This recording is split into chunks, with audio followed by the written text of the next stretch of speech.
Hello, everyone. James is here. Welcome again to Easy English Talks podcast. A lot of our listeners are really focused on improving their spoken English. Yeah, for sure. But, sometimes it feels like a lot, right?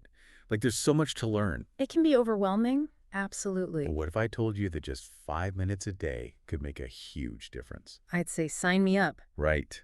And so today we're going to be diving into some new research about how even these small chunks of practice can really help you improve your spoken fluency. Yeah. So let's unpack this with our expert, Emily. Hey, everyone. Now, Emily, this research really flips the script on traditional language learning, doesn't it? It's not about spending hours and hours studying. Not at all, no. It's much more about making it a habit, something that you can fit into your day every day, consistently. Yeah, just 5 minutes. Like, how does that even work? Well, the secret is something called spaced repetition. Spaced repetition. Yeah.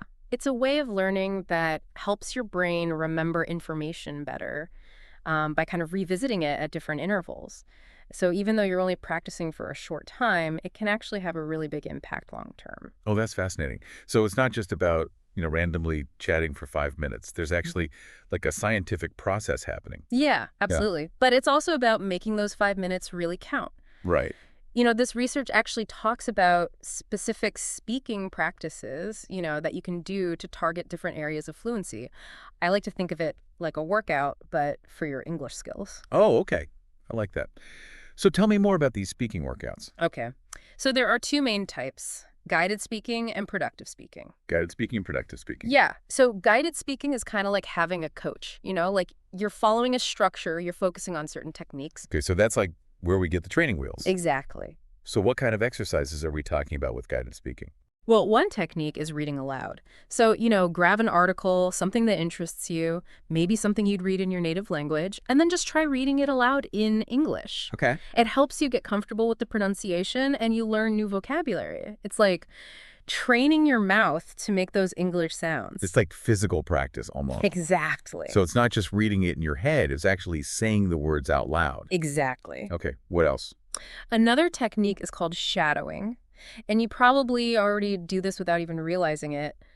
Like when you listen to a native speaker, sometimes you find yourself echoing their words in your head. Yeah. But when you do it intentionally, focusing on mimicking not just their pronunciation, but their rhythm, intonation, the way they stress certain words, you're actually absorbing their speaking style, like almost by osmosis. Oh, wow. That's brilliant. So it's like having a secret weapon to decode how native speakers actually talk. Okay, so that's guided speaking. Now, what about this productive speaking, where you're on your own, you're creating your own sentences? That sounds a little more intimidating. It can be a bit daunting, yeah. Yeah. But it's also where you really start to take ownership of your fluency. It's about expressing yourself, not just repeating things you've heard. Right. Okay. One way to do this is through journaling and reading aloud. And, it doesn't have to be a big, long journal entry. Okay. You can just jot down a couple sentences about your day, what you're thinking, anything. Okay. And then read them aloud, focusing on, using proper grammar and clear pronunciation. So even just I went to the store today, I bought some milk, that kind of thing. Exactly. It's all about building that habit of thinking and speaking in English. Yeah, that makes sense. Another method is opinion sharing. Oh. So pick a topic that you're passionate about, Mm-hmm. a movie, a news story, anything that gets you thinking, and just talk about it out loud, like you would if you were discussing it with a friend. Okay. It gets you comfortable expressing your opinions, agreeing, disagreeing, all in English. I love that. But what if I'm alone and don't have someone to practice with? Can I still do productive speaking? Absolutely. Yeah. This is where speaking to AI or objects can be really helpful. Speaking to objects. Yeah. It sounds a little strange, but talk to your phone's voice assistant, a chatbot, even your pet or a houseplant. Okay. The goal is just to get those words flowing, without worrying about making mistakes or being judged. So no pressure, just practice. Exactly. Because I know one of the biggest things people struggle with is making mistakes. Oh, yeah, for sure. I mean, I still do, and it's my job. Of course. But, making mistakes, it's part of the process, right? It is. It's how we learn. Even native speakers make mistakes. Right. The more you speak, the more you'll learn from those mistakes. Yeah. Don't let the fear of not being perfect hold you back. Yeah, that's a good point. So it was more about progress than perfection. Exactly. Even if it's just for 5 minutes. Exactly.